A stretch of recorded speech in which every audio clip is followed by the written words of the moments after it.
Welcome back, folks. I'm Frizz, and today I'd like to take some time to talk about hazards in Pathfinder 2e. To be more exact, I want to talk about the mechanical classification of hazard, not just how fighting a fire giant is generally hazardous to your health. See, a hazard is the general term used in 2e for a variety of different environmental dangers, from traps to haunts to even quicksand. So, let's get into it. Alright, to start off with, there are simple hazards and complex hazards. This is across all different types of hazards. Simple hazards are incredibly straightforward. Once they're triggered, they do their thing once, and then it doesn't do anything else until it's reset. Complex hazards are a lot more complicated though, as you could probably guess from the name, since they keep on doing their thing after they're triggered. For example, stumbling over a tripwire, then a bunch of scythe blades coming out of the ceiling is a simple trap. Stepping onto a pressure plate that causes the floor to turn into razor blades for a whole minute, and the razor blades actively come after you, that is a complicated hazard.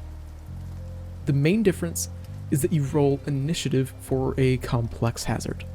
Probably the simplest type of hazard is environmental dangers. Quicksand is a hazard, and it is entirely natural. A very loose cliff that you're climbing across could be a hazard. Oftentimes, dangerous environmental hazards can be managed using nature or survival, or maybe a more accurate skill associated with the area, like maybe lore swamp. So having a lot of outdoorsy skills can actually save your character's life, so maybe consider having them if you're in that sort of campaign where you're expecting to be in dangerous natural environments. Most likely though, whenever you think of hazards, you think of deliberately placed traps in dungeons. You know, your classic automatically locking doors and spike pick traps. There are plenty of these throughout Pathfinder, and honestly, you're going to be running into traps more than any other type of hazard unless you're in a very specific type of campaign. Basically do what you would expect them to do, and they can be disabled using the thievery skill, so having someone who is at the very least trained in thievery can save you a whole lot of grief.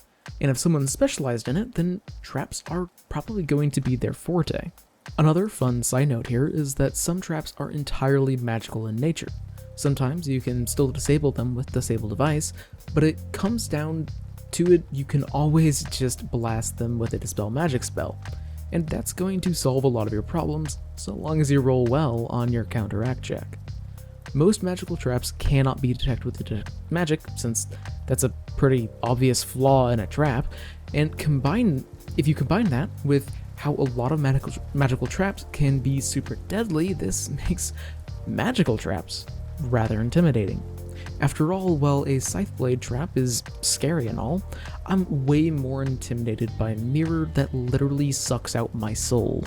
The last big type of hazard is haunts. Sometimes a whole lot of bad stuff goes down in an area, and then things get rather spooky.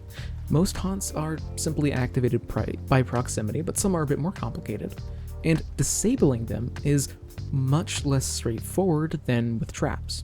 Often you have to appease the spirits to get them to try and stop killing you, and there are normally multiple ways of settling a haunt, and often they're unique to that specific type of haunt.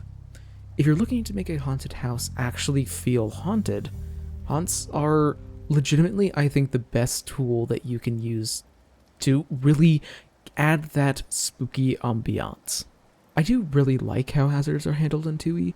Before we get to my final closing thoughts on that, I do want to air my two main grievances with them, because I have some pretty big grievances with hazards overall. Simply put, to disable or even detect most hazards, you need to have a certain proficiency level with given skills or perception, and for spotting hazards, you have to actively be looking, which I think is pretty fair, but if a party doesn't use exploration activities, then they can be in for a world of hurt. But in terms of disabling things, if a trap requires that you have master level thievery to disable it, you can't even try to disable it in the first place if you have expert thievery. As a player, I can say with confidence that being presented with an obstacle and then being told you literally can't deal with it, even though your character is normally good at dealing with traps, doesn't feel very good. I'm personally just a fan of raising the DC a bit to represent how it's harder to do without the proper training, but because you are still good at disabling traps, you can figure this one out. Just being presented with an option that you simply cannot even attempt sucks, especially if it requires Master Thievery and you haven't even hit level 6 yet because it's above your level. That especially sucks because there's literally no way for someone of your level to deal with it. The other issue I have is that it can be very confusing to actually figure out how to deal with complex hazards, and haunts in particular are a little bit problematic when it comes to this. Often they have specific ways of dealing with each complex hazard, and it might even be unique.